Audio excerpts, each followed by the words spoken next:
একটু আসসালামু আলাইকুম, কেমন আছেন সবাই? আনারস বাগানে আসলাম। আনারস খাওয়া হয়ে গেছে, একটাও আনারস দেখাতে পারলাম না, সরি। দেখুন আনারস বাগানে আমার মামার বাসায় বেড়াতে আসলাম। এটা শিষ্টকুল গাছ, হলুদ, কিন্তু লাগানো না, এমনিতে হয়েছে।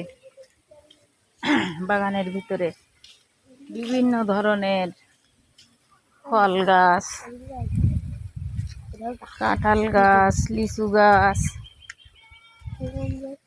পেয়ারা গাছ। আগে যাও তাইয়া বানু।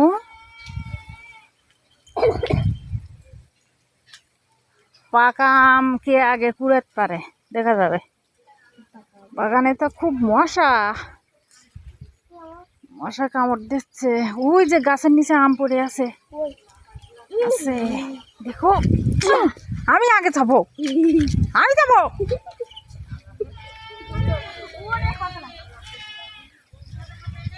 কচু খেতে যাই না, তাইয়া কচু খেতে যাই না, প্যানে দাগ লেগে যাবে। কচু গাছের পাশে যাই না। এই যে অনেকগুলো আম পড়ে আছে গাছের নিচে, আম খাবো, কিছু আম নিয়েও যাব।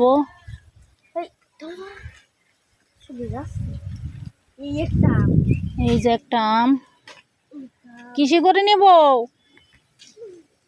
এতগুলো আম? ঘুরতে আসলাম, গাছের নিচে আম পেকে পড়ে আছে। এই যে দেখুন লতা আম, ছোট ছোট, আমাদের দিকে বলে কলপি আম।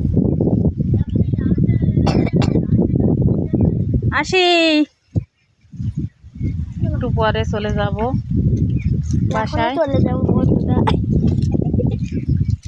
হাসি পায় শুধু, তুমি পা ধুয়ে ফেলো, আম্মু বকা দেবে। আমরা এখন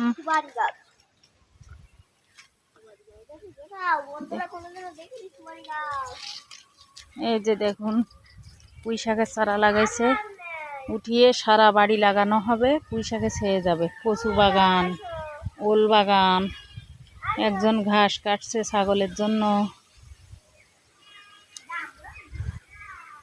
বিভিন্ন ধরনের সবজি চাষ হয় গ্রামগঞ্জে, সবজি কিনে খাওয়া লাগে না, বাগানে যা আবাদ হয়। আমার তো হাঁটতে কষ্ট হচ্ছে কাদায়, শ্যাওলা জমেছে, পাও সরে যাচ্ছে। ভিডিওটা ভালো লাগলে লাইক, কমেন্ট, ফলো দিয়ে পাশে থাকবেন বন্ধুরা। আল্লাহ হাফেজ।